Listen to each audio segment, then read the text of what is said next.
Welcome to This Explainer. Today, we're venturing high up into the mystical mountains of Uttarakhand to explore a truly fascinating, living system of divine justice. We're talking about a tradition that exists way, way beyond the reach of modern gavels and concrete courtrooms, something rooted deep within the rugged peaks and isolated valleys of the Himalayas. So, let's dive right into this with a pretty profound question. Think about it. When worldly courts and police just cannot help you, where do you turn? Imagine living in this remote, unforgiving terrain where formal legal recourse is either impossibly distant, hopelessly corrupt, or maybe just way too expensive. What is your ultimate safety net? Well, what's genuinely fascinating is that in the Kumaon and Garhwal regions of Uttarakhand, locals bypass the secular state entirely. They turn straight to the gods. And I mean literally.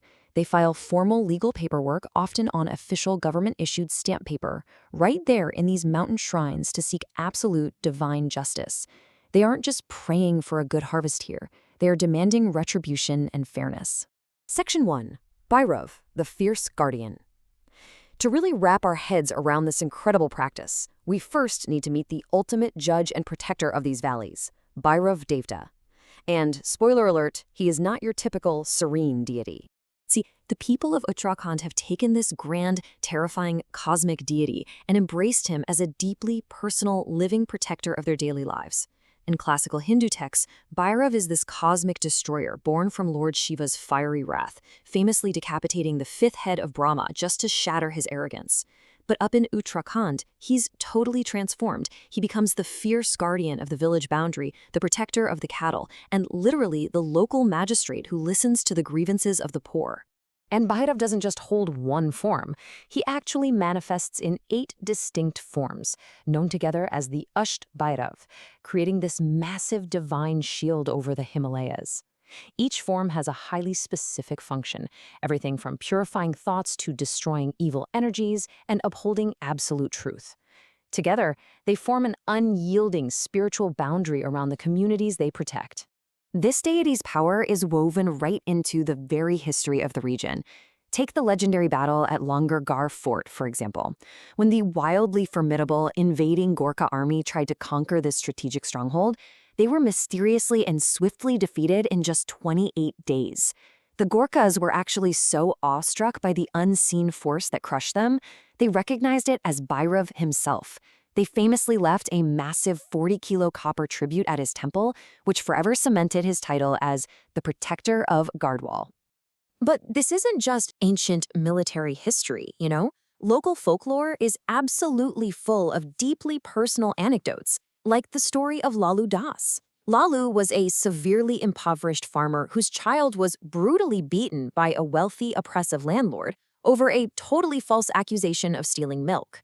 Left with zero worldly recourse, Lalu's family just suffered, until a mysterious illness suddenly swept through that landlord's household. It was only when the landlord consulted a sage, who actually turned out to be Bhairav in disguise, that he learned the terrifying truth. To cure his family, the landlord had to surrender half of his entire wealth and land to Lalu Das. It's a prime example, proving that Bhairav actively intervenes to protect the innocent and forcefully rebalance the scales of justice. Section 2. Golu Devata, the God of Justice. Let's see how this cosmic power builds into a specific regional deity known famously as the ultimate dispenser of quick justice. So Golu Devata is essentially the beloved regional face of this divine justice system. Revered as an incarnation of Garh Bhairav, he's explicitly venerated across the central Himalayas as the god of justice.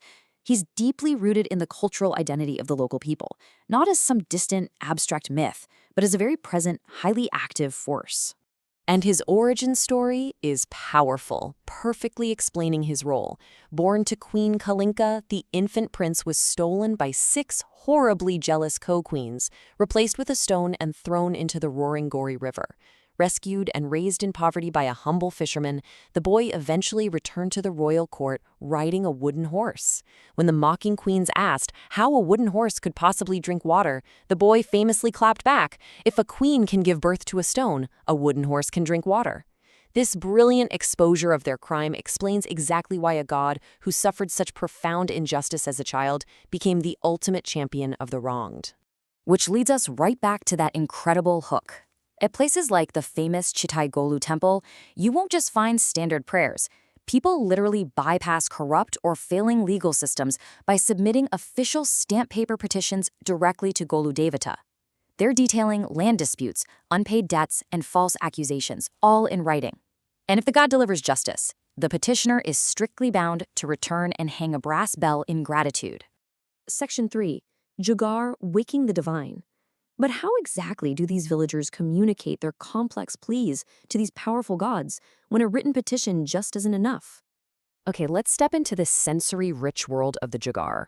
Derived from the Sanskrit word for to wake, this is an intense, ancient shamanic ritual designed to quite literally wake the divine from their dormant state.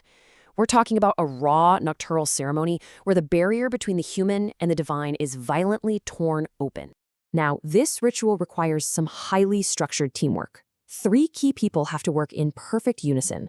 You've got the Jagariya, the master singer who knows the ancient ballads, then the Dengariya, the human vessel who will physically host the deity, and finally, the Sayankar, the desperate petitioner who's actually hosting the ritual to seek answers for their suffering.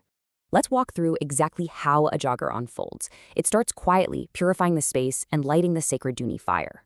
Then, the singer launches into the Burtwai, belting out these loud, epic adventures of the god. As we hit the Asan phase, the drumming accelerates to an absolute fever pitch, forcing the medium into a wild, frenzied trance as the god takes over their body. Finally, speaking directly through the human medium, the god interrogates the wrongdoers, delivers immediate divine justice, and blesses the attendees before the spirit departs. I mean, just imagine the sheer atmospheric intensity of this moment. You're packed into a small mountain home in the dead of night. The air is thick with smoke from the sacred fire. The rhythmic, pounding beats of the herka drum are echoing off the walls. Mantras are being chanted. And outside in the freezing dark, local dogs actually begin to howl.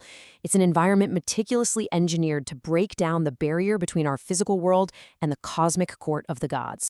Section 4. Offerings and Sacred Shrines. Once the gods have been invoked and justice has been served, how do the people show their immense gratitude to a deity as fierce as Bhairav? Well, the offerings here are definitely not your typical sweet temple treats. They are highly symbolic and perfectly tuned to Bhairav's fierce, untamed nature. People offer black gram and mustard oil for absolute purity. At temples like Bhairav Gardi, they serve a striking black prasad made from manduaka atta, or finger millet flour, which symbolizes the dark strength and mystery of the god. And perhaps most uniquely, because the dog is Bhairav's secret vehicle, feeding local stray dogs is considered a direct holy offering to the judge himself. And these localized rituals aren't just isolated to living rooms. They're anchored right across the landscape, in several really famous shrines. From the bell-covered walls of the Chittagolu Temple in Almora, to the Kal Bhairav Temple that guards the massive Kedarnath Dam during the harsh winters. These epicenters seamlessly connect that intimate village-level worship with massive pan-Himalayan traditions. And this next point really highlights the sheer purity of the faith. At the Yuki-Moth Ashtbhairav Temple, which operates as a literal supreme court of the mountains, there is a very notable absence of mandatory donation boxes. The priests there believe that a god of justice absolutely cannot be bribed. Absolute justice cannot be bought. It can only be sincerely prayed for. This ensures that the poorest farmer has the exact same access to the divine court as the wealthiest landowner. Section 5. The Living Himalayan Faith. Let's move to our final thoughts and see how this all connects back to the daily lives of the Himalayan people today. What you should really take away from this explainer is that deities like Bhairav and Golu Devta are not just relics of some forgotten past. They are a living, breathing presence right now. They serve a vital sociological function, maintaining this really delicate balance between fear, devotion, and social order.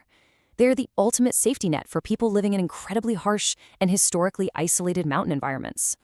This ancient system works so incredibly well because it relies on profound community faith.